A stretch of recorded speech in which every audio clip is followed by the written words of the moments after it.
Mom, that woman's going to freeze. Sophia's mittened hand pressed against the bus window, leaving 5 small marks in the fogged glass. Outside, snow moved sideways beneath the dead lights of Bellwether Station. A woman stood under the narrow awning, with one hand wrapped around the handle of a black suitcase. The station gates were chained, the departure board was dark, and a paper notice slapped against the glass every time the wind rose. Closed due to weather. The woman wore a long charcoal coat that probably cost more than everything in my closet, but one shoulder was torn and silvered with ice. Snow clung to her dark hair. Even from the bus, I could see how tightly she was holding herself still. I looked at the glowing time above the driver's head. 10:47 p.m. The bakery expected me at 5. My landlord expected the rest of the rent by Friday. I had exactly $26 until payday, and the last bus was already 7 minutes behind schedule. She might have someone coming, I said. Sophia gave me the solemn look only a 6-year-old can give when an adult is trying to make cowardice sound practical.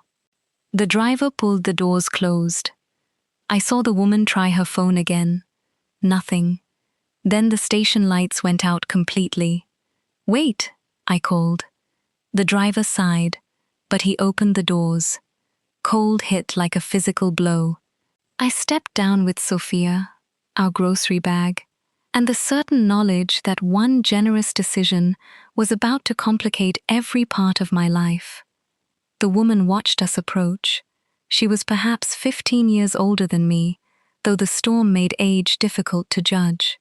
Her face was striking rather than delicate, high cheekbones, a decisive mouth, grey eyes that seemed used to rooms becoming quiet when she entered them. "The station is closed," I said, immediately wishing I had chosen a less obvious opening. Her gaze moved to the chained doors. "So I've gathered." Her voice was low and controlled, but there was a tremor under it. "Is someone picking you up?" "My driver was diverted by an accident. The car cannot get through. My phone died shortly after informing me of that fact." She lifted it as evidence. The screen was black. The hotels nearby are full, and apparently walking 3 miles in these shoes would be considered medically unwise. I glanced down. One elegant leather boot had a broken heel. "Medically and financially," I said. "Those look expensive." For the first time, her mouth almost curved. Sophia tugged my sleeve. "We have a couch." The woman's expression changed, not relief, alarm. "That is kind," she said carefully, "but you do not know me." "You don't know us either," I said. "We could be terrible." Sophia shook her head. "Mum makes soup." "A compelling character reference," the woman said. I smiled despite myself. "Our apartment is 4 blocks away. You can warm up, charge your phone, and call someone. If the roads stay closed, you can take the couch. My neighbor is a retired cop who notices everything, so this is not an invitation to murder us." "Understood." Her eyes rested on my face, as though she were trying to locate the hidden price. "I'm Vivienne." "Ava, this is Sophia." Vivienne looked at the suitcase, then at the unbroken heel of her boot. Accepting help seemed to cost her more than the cold did. "All right," she said. "Thank you." We made slow progress. I carried the suitcase because Vivienne's fingers had gone stiff, though she objected twice. Sophia walked between us, narrating every patch of ice as if guiding an expedition across Antarctica. Our building looked even smaller, with Vivienne standing in front of it. The brick was stained, the front step tilted. The radiator in the entryway had not worked since October. I braced myself for a flicker of judgment. There was none. Vivienne simply lifted Sophia over a drift, waited for me to wrestle open the swollen door, and followed us up 3 flights without complaint. Inside, I turned the oven on for extra heat and set a pot of tomato soup on the stove. I gave Vivienne the driest clothes I owned: grey sweatpants, an old college sweatshirt, and thick socks with tiny yellow lemons on them. She held up the socks. I see the evening has decided to finish my dignity personally. The lemons are non-negotiable. That almost smile appeared again. While she changed in the bathroom, I wrapped her coat in towels and placed her boots near the radiator. The label inside the coat was one I had seen only in fashion magazines left behind at the bakery. The lining was hand-stitched. One sleeve was ripped almost to the elbow. When Vivienne emerged, the expensive stranger had been replaced by a very tall woman in clothes one size too small. Somehow, her posture remained perfect. Sophia stared at the lemon socks. "You look funny." I was assured they were mandatory. We ate soup at our little kitchen table. Vivienne cupped both hands around the bowl before taking a spoonful. "Too much basil," I warned. She tasted it with an attention that made me nervous. "No, the basil is doing important work. The canned tomatoes, however, have lost the will to live." I pointed my spoon at her. "Stranded guests don't get to insult the pantry." "I'm not insulting it. I'm conducting an intervention." Sophia giggled so hard she snorted. Vivienne's composure finally cracked. She laughed, quiet and surprised, like it was a sound she had not expected from herself. Afterward, her phone was still too cold to charge. The storm alerts said the roads would remain closed until morning. I made up the couch with our spare blanket. Sophia disappeared into her room and returned carrying a red knitted scarf. The stitches were uneven, and one end was wider than the other. My mother had started it before she died. I had finished it badly. Sophia wore it for every first snow. She held it out to Vivienne. "For when you go outside." Vivienne did not take it at first. "I couldn't. It's warm," Sophia said, as if that settled questions of ownership. I expected Vivienne to offer the gentle refusal adults use with children. Instead, she knelt so they were eye to eye. "Then I will take very good care of it," she said. "And I will return it." Sophia looped it around her neck, bright red wool against grey cotton. Vivienne touched the crooked end with 2 fingers, and something unguarded moved across her face. "It suits you," I said. Her gaze lifted to mine. The apartment felt abruptly smaller. "The lemons too? Let's not get reckless." That night, after Sophia fell asleep, I found Vivienne standing in the kitchen, looking at a tray of misshapen pear tarts beneath a tea towel.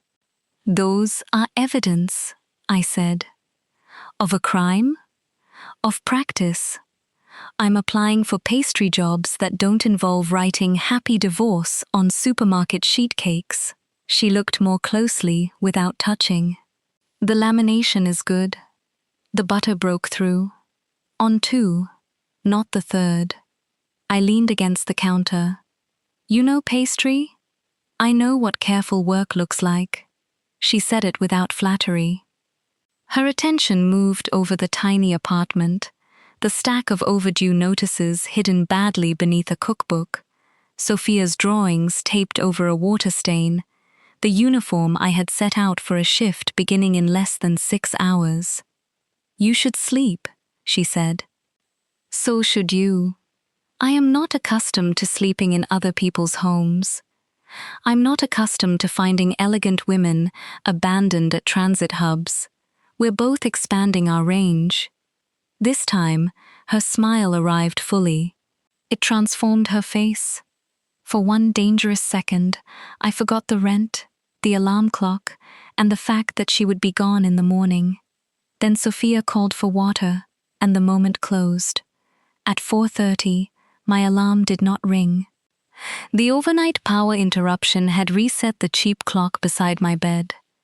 I woke at 6:12 to pale light and panic. Vivienne was already dressed in yesterday's black trousers and my college sweatshirt. her damaged coat folded over one arm. Her phone had finally charged. She had arranged for a car to meet her on the nearest cleared avenue. "I should have woken you," she said when she saw my face. "Not your fault."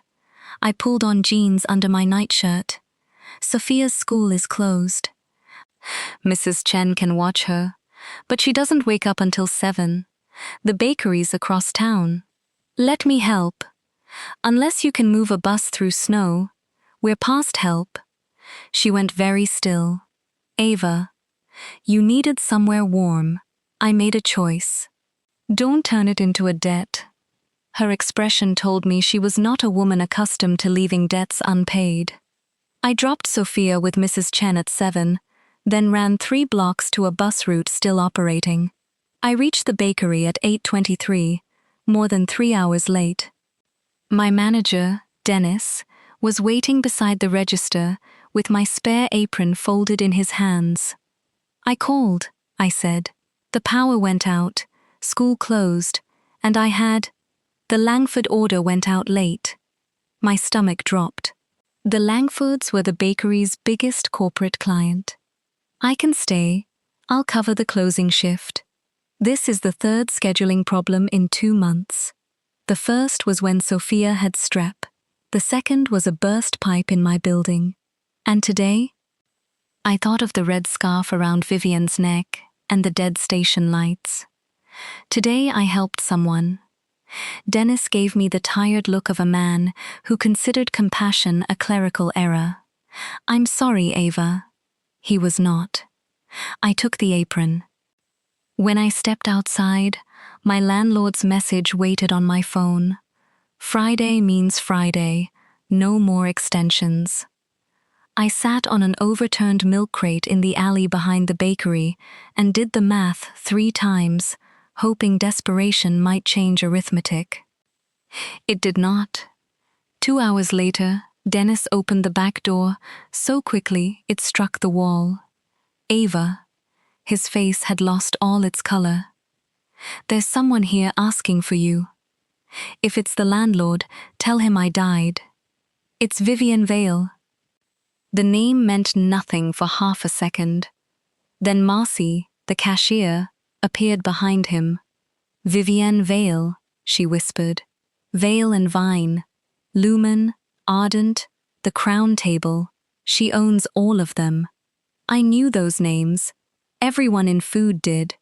Vale and Vine was the largest luxury restaurant group in the country. 48 properties built around impossible reservations, Michelin stars, and dining rooms where a glass of water probably had a pedigree.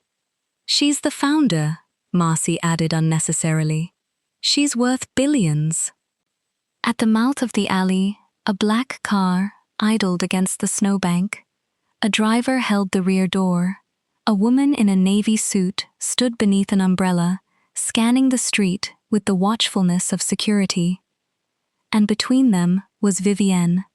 She wore a perfectly tailored black coat. Her hair was smooth. Her boots had level heels. The red scarf remained wrapped around her neck. The contrast was so absurd I almost laughed. Dennis hurried forward. "Miss Vale, if we'd known you were coming, you would have treated Ms. Moreno differently," Vivian asked. His mouth opened, then closed. Her gaze found the apron in my hand. "You lost your position." It was not a question. I was late. Because of me. Because my alarm broke, school closed, and life enjoys themes. Her eyes narrowed slightly. I realized she was trying not to smile in front of Dennis. The woman in the navy suit stepped closer and offered me an envelope. "Ms. Vale would like to compensate you for—" "No." Everyone looked at me. Vivian took the envelope from her. "Celeste, give us a moment." When the others retreated, she lowered her voice. "There is enough here to cover several months of expenses. It is not charity. It's payment for basic human decency. It is restitution for a measurable loss." And every time I paid rent, I'd remember that the most valuable thing I ever did was recognize a billionaire in distress without knowing she was a billionaire. Vivian studied me. Snow gathered along the bright scarf. Then accept a position, she said. One of our pastry kitchens needs. No guaranteed job, either. You are remarkably difficult to assist. I've had practice. Her almost smile returned, but there was frustration beneath it. Tell me what would be acceptable. I thought about the pear tarts she had examined under my weak kitchen light. I thought about Dennis holding my apron and every application that had disappeared because I lacked the right restaurant on my resume. A fair test, I said. Your company holds blind pastry auditions for the development program twice a year. The next one is full. Get me into the room, then put my work behind a number. No name, no guarantee, and you don't judge. You know our process. I know every process that might get me out of here. And if you do not place, then I don't place. The wind lifted the loose end of Sophia's scarf. Vivian caught it and tucked it back against her throat. Agreed, she said. She offered her hand. I took it. Her fingers were warm now, but the contact sent the same sharp awareness through me as it had in my kitchen. For the record, she said, the canned tomatoes were not your fault. For the record, I'm keeping the lemon socks. She released my hand, and that rare smile followed her all the way to the car. The audition took place 12 days later in the test kitchen beneath Vale and Vine's flagship restaurant. By then, I had sold my mixer, negotiated half the rent, and taken 2 overnight shifts, decorating grocery store cupcakes. I arrived carrying my knives in a canvas roll and wearing second-hand chef whites with another woman's initials stitched inside the collar. No one asked my name. A coordinator assigned me number 17 and pointed to a stainless steel station. 24 candidates stood beneath brutal white lights. Some wore jackets from famous kitchens. One had been on television. The challenge had 3 parts: a laminated breakfast pastry, a plated dessert using pears and dark chocolate, and an individual dessert for a guest who could eat neither gluten nor dairy. We had 3 hours. The judges would taste in another room. I started the laminated dough first, locking cold butter inside dough scented with orange zest. Next came pear cores simmered with ginger for syrup, chocolate cremeux, and olive oil cake made with almond flour. 90 minutes in, the blast chiller failed. Panic moved through the room like fire. Candidates crowded around the remaining unit. Someone shouted at a kitchen assistant. Trays collided. A bowl shattered. I had 6 chocolate domes that would never set in time. The obvious move was to fight for chiller space. Instead, I abandoned the domes. I spread the cremeux thin across chilled sheet pans, rolled it into soft ribbons, and changed the plate in my head. Warm pear, bitter chocolate, crisp almond cake, ginger syrup, and a shard of caramel for height. It was less dramatic. It was also something I could execute. At the next station, a young candidate named Theo stared at 2 unmarked containers of white powder. A kitchen assistant had set one down after the spill. "Which is rice flour?" he demanded. The assistant looked terrified. I'm not sure." "Taste it," someone snapped. "We're losing time." I looked at the containers. One might have been rice flour. The other might have been the wheat flour used for dusting benches. "Throw them both out," I said. Theo stared at me. "That sets us back 20 minutes. The dietary dessert is for someone who can't eat gluten. Probably isn't an ingredient." He swore, but he dumped them.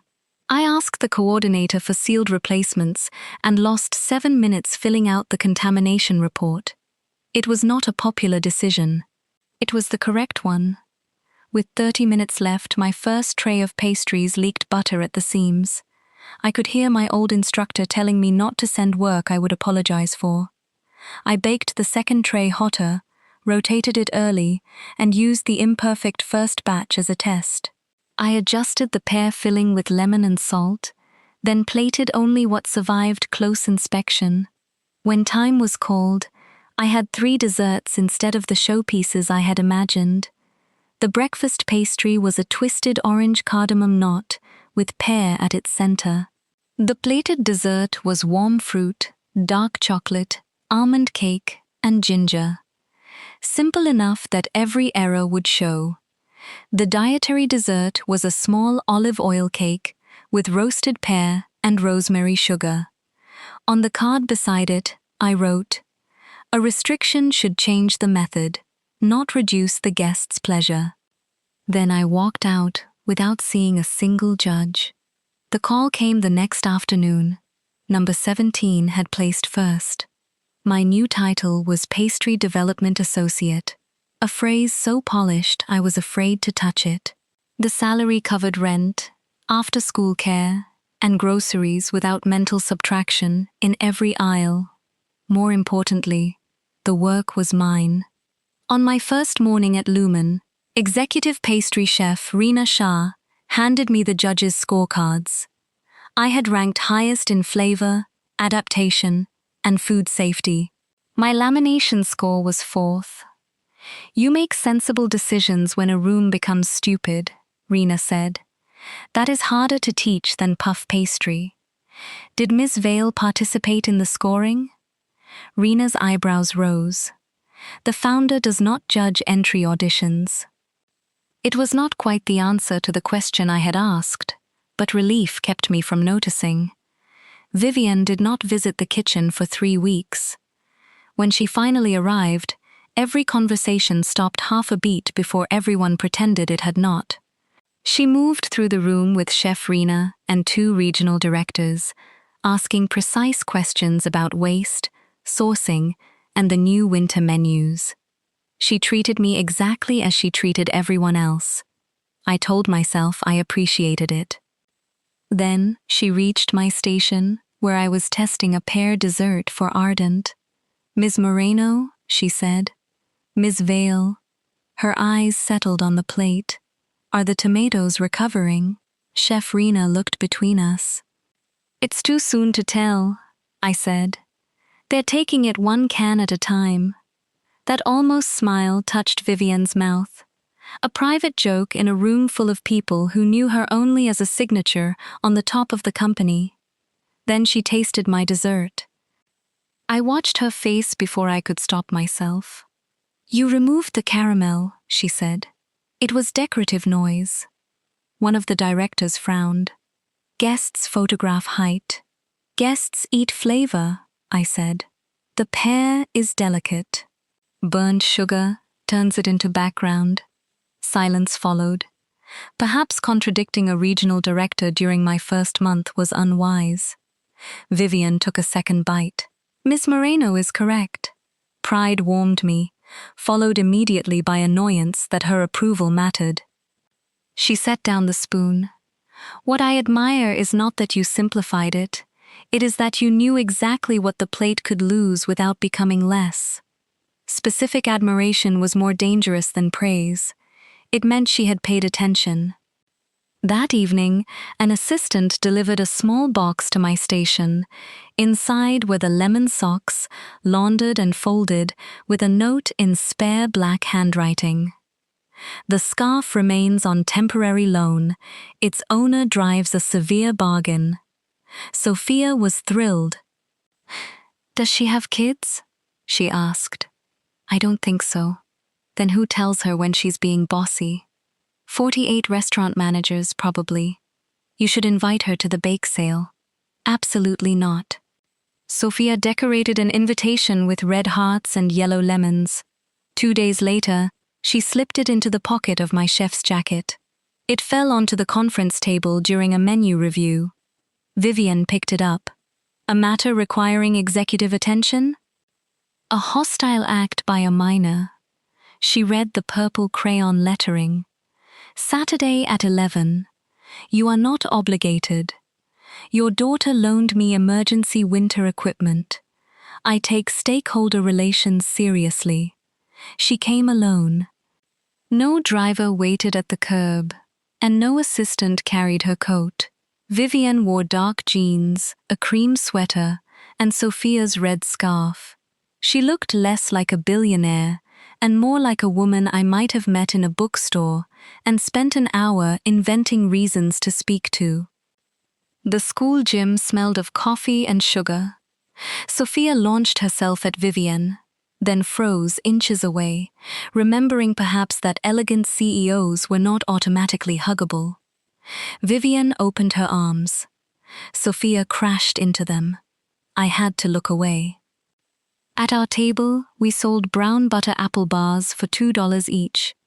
Vivian tried to buy one with $100 bill. No, I said.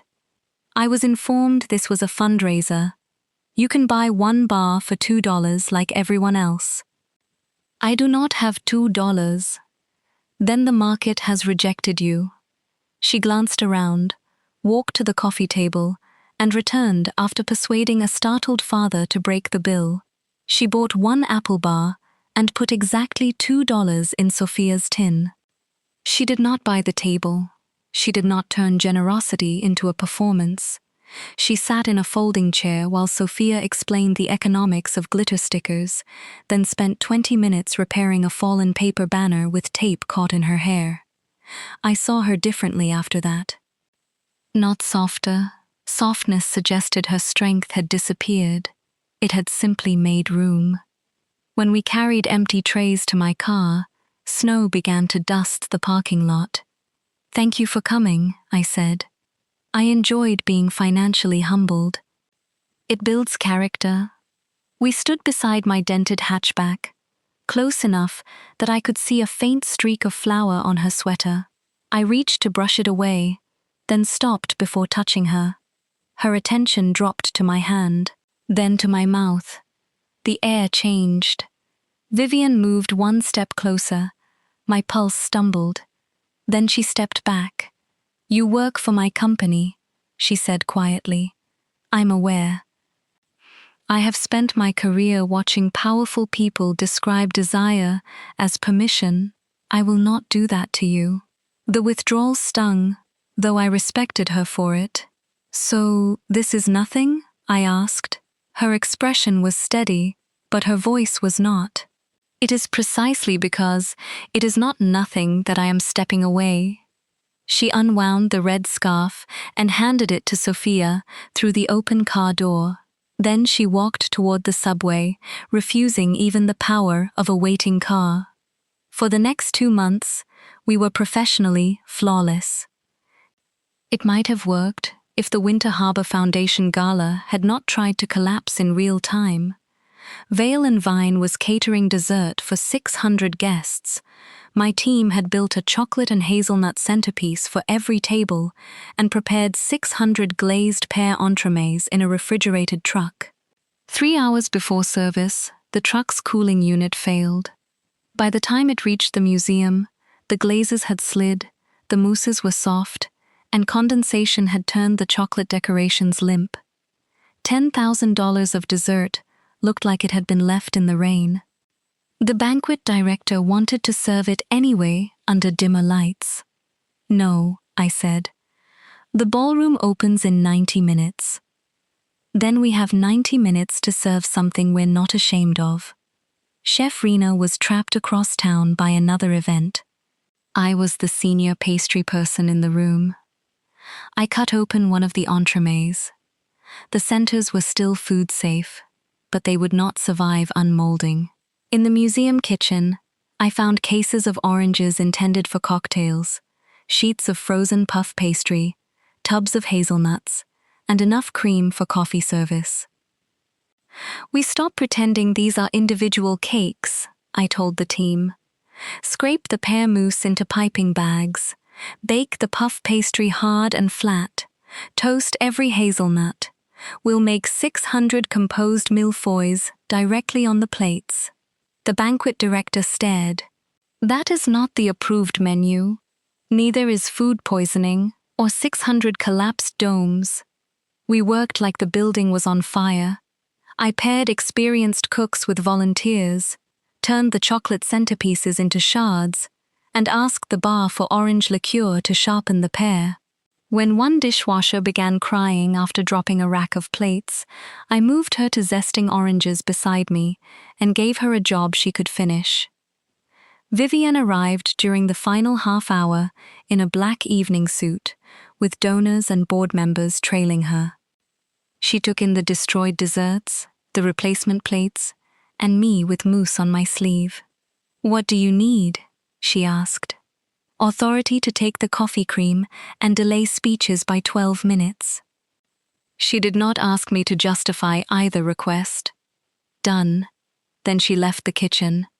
She did not rescue us. She gave me room to do my job. The first plates went out 4 minutes before the ballroom doors opened. Guests thought the crisp pastry, pear cream, toasted hazelnut, bitter chocolate, and orange had always been the plan.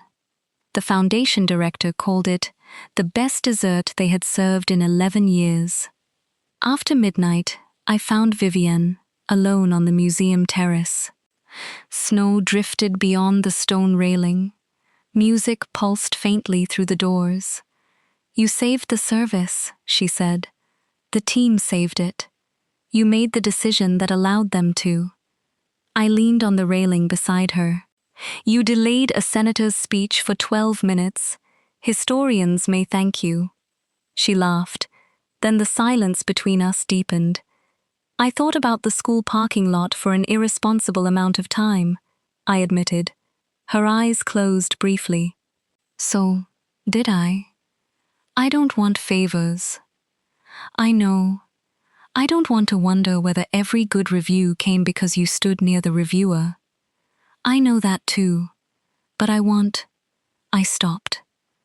Vivian's gaze fell to my lips again.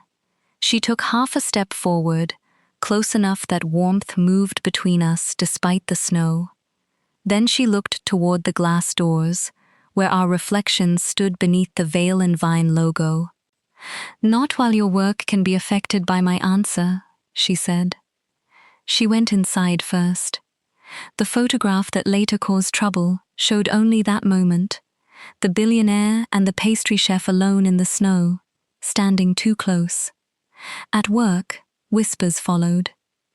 People wondered why a first-year associate had led the gala recovery. Someone joked that sleeping with the founder was a faster credential than culinary school. Theo, the candidate from the audition, now assigned to another restaurant, told them the tasting had been blind. It helped until I opened my personnel file. I had requested it while applying for an advanced certification. On the first page, above my audition number and start date, 2 words appeared in red capital letters. Founder Referral. My chest went cold. I took the file to Vivian's office. She was at a long table overlooking the city, surrounded by contracts. She sent everyone out when she saw my face. I placed the page in front of her. Was the audition blind? Yes. Did the judges know who I was? No. Did Chef Rena know you had sent me? A pause, small but devastating. She knew after the scores were submitted and before the final offer was approved, Vivian said. Why? Because I disclosed our prior contact to legal and human resources. They marked the referral to create a record, not to influence the outcome. I recused myself from selection, compensation, and placement. But the woman approving my offer knew the founder wanted me here. She knew I had granted you entry to the audition. She had your first place scores in front of her. And every promotion, every difficult assignment? Does that red label follow me into those rooms too?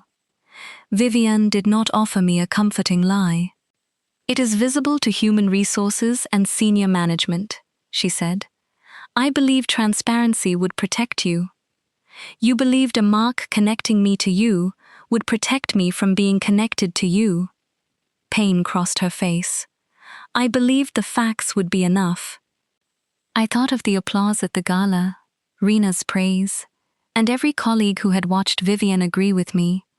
I knew I had done the work. Suddenly, I no longer knew whether the work had been allowed to matter.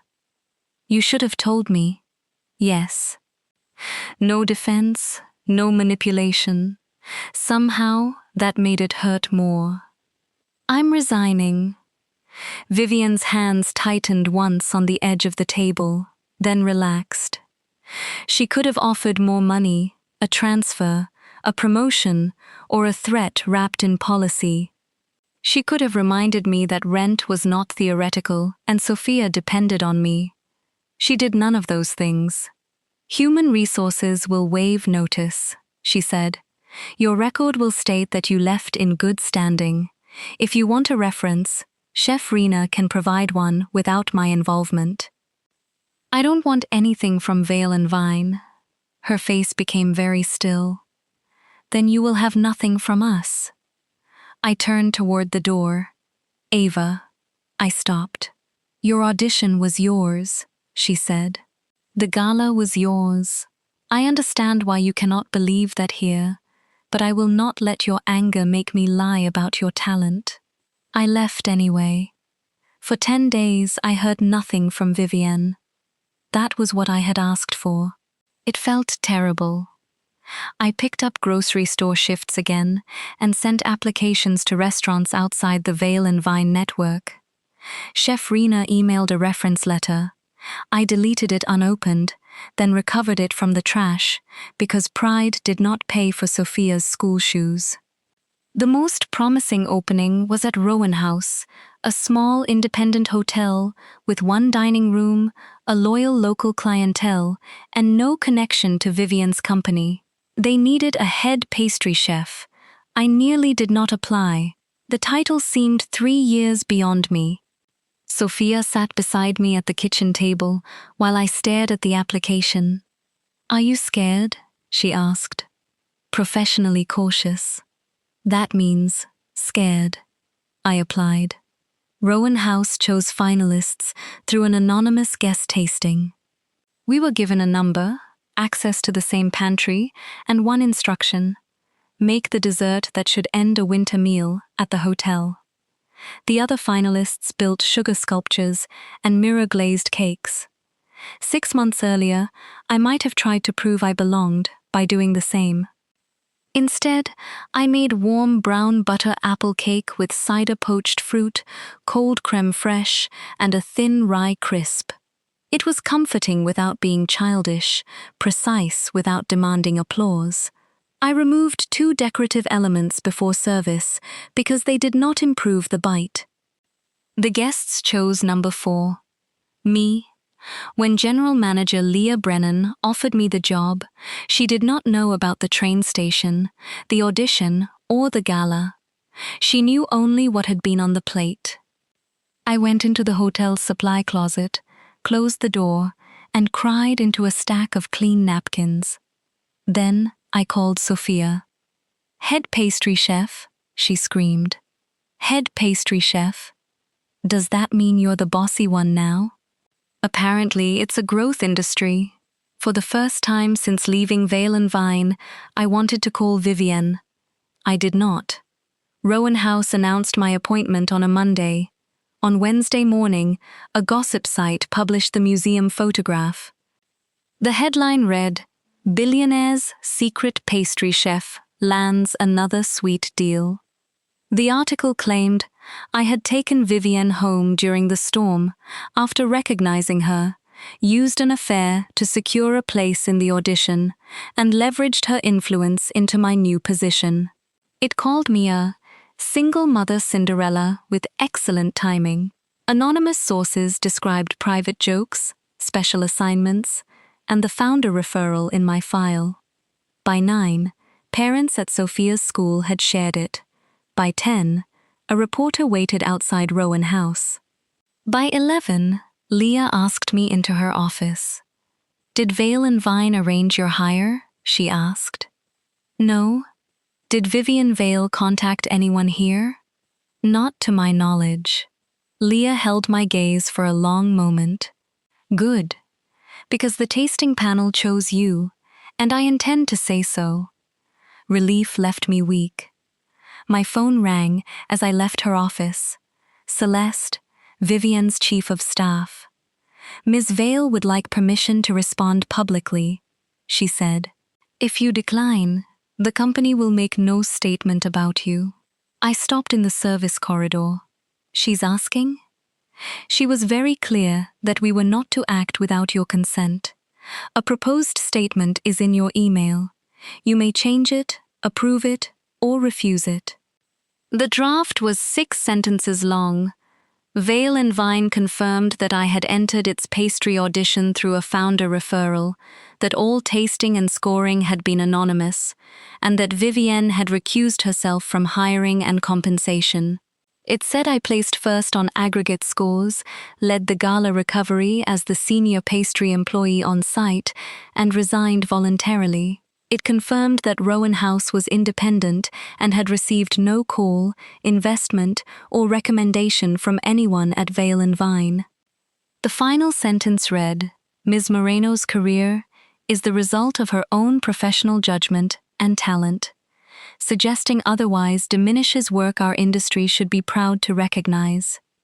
There was no mention of the night in my apartment, no claim on my kindness, no suggestion that I needed saving. I called Vivian directly. She answered on the first ring, but said nothing after my name. You can release it, I said. Are you certain? Add one fact. There was no romantic or physical relationship while I worked for Vale and Vine. Silence stretched between us. That is true, she said at last. Do you want me to say there is no relationship now? My heart struck hard against my ribs. No, I said. Don't say anything about now. Her breath caught, barely audible. All right. The statement went out that afternoon. Vale and Vine published the anonymized score totals with the candidates' consent. Rowan House released its own description of the independent tasting. The story did not disappear, but it changed. Food writers discussed my desserts instead of my motives. The reporter outside the hotel left. Vivian never spoke for me. She created enough space for the facts to be heard, then stepped out of it. 3 nights later, after Rowan House service ended, I found her across the street from the hotel. She stood beside a black car, but had not sent Celeste inside. Snow rested on the shoulders of her coat. The red scarf was looped at her throat again. I was informed there is an excellent pastry chef here, she said. The kitchen's closed. Then my timing remains a serious character flaw. I crossed the street. Did you come to see me? I came to ask whether I am allowed to ask to see you. Even now, she was building room for my answer. Walk with me. We went to the small park behind the hotel. Snow softened the benches and silvered the bare branches. This time, there was a car waiting, a charged phone in her pocket, and an open hotel 20 yards away. Neither of us needed rescuing. I owe you an apology, Vivian said. I should have told you how the referral would be recorded. Intent does not erase impact. No, it doesn't. I also need you to know that I cannot promise the world will stop interpreting your success through me. I know. If being with me makes your life smaller, I will leave you alone. I studied the woman who could buy buildings, but had stood outside my workplace because entering without permission felt like too much power. I don't want you to make my life smaller, I said. I don't want you calling employers, solving bills, or making decisions about my name because you think you can protect me. Agreed. My work is separate. Rowan House stays separate. If the press asks about both of us, we decide together what belongs to them. Agreed. And Sophia doesn't become part of your public image, ever. Vivian's answer came without hesitation. Never. I stepped closer. You should also know I'm not choosing you because I need a job. You have a better one than I could offer without insulting you. I'm not choosing you because I need money. You have rejected mine with memorable efficiency. I'm choosing you because you wore lemon socks without complaint, bought one apple bar when you could have bought the school, and walked away from me when staying would have been easier. The control in Vivian's face finally gave way. Ava, she whispered, I'm choosing you because I want you. Snow caught in her hair, just as it had outside the station. But now I knew the woman beneath the composure. Her dry humor, her mistakes, the loneliness she disguised as self-sufficiency, and the care she showed by refusing to take what her power could obtain. Her gloved fingers hovered beside mine. May I hold your hand? She asked. I slid my fingers through hers. Yes. She came one step closer, then stopped. May I kiss you? Yes. Vivian kissed me gently, as though the answer mattered even after I had given it. Her hand settled at my waist. Mine touched the bright red wool at her throat. The kiss deepened, warm and certain, and every line we had drawn remained intact. Not a wall, but a doorway we had both chosen to cross. When we parted, her forehead rested against mine. For the record, she murmured, I wanted to do that in a school parking lot. For the record, your ethical judgment is deeply inconvenient. She laughed against my mouth before kissing me again. The following winter, Sophia and I spent the first heavy snow at Vivian's home. It was larger than our entire apartment building, but Sophia had already conquered it, with coloring books, mismatched socks, and a rule that no one, not even a billionaire, could answer work calls during movie night. I was looking for a spare phone charger when I opened the wrong drawer in Vivian's dressing room. Diamonds caught the lamplight, so did gold, emeralds, and a watch I suspected could have paid for culinary school twice. On top of them lay a carefully folded red knitted scarf. The wool had pilled. One end was still wider than the other. Beside it was a small card in Vivian's handwriting. On loan. Return date to be determined by owner. You keep it with your jewelry? I asked when she appeared in the doorway. Vivian came behind me and wrapped her arms around my waist. It was the first valuable thing Sophia trusted me with. From the hallway, Sophia shouted that the movie was starting and the popcorn was becoming emotionally neglected. Vivian closed the drawer. I took her hand, and together we went back to the living room, where the windows glowed gold against the storm.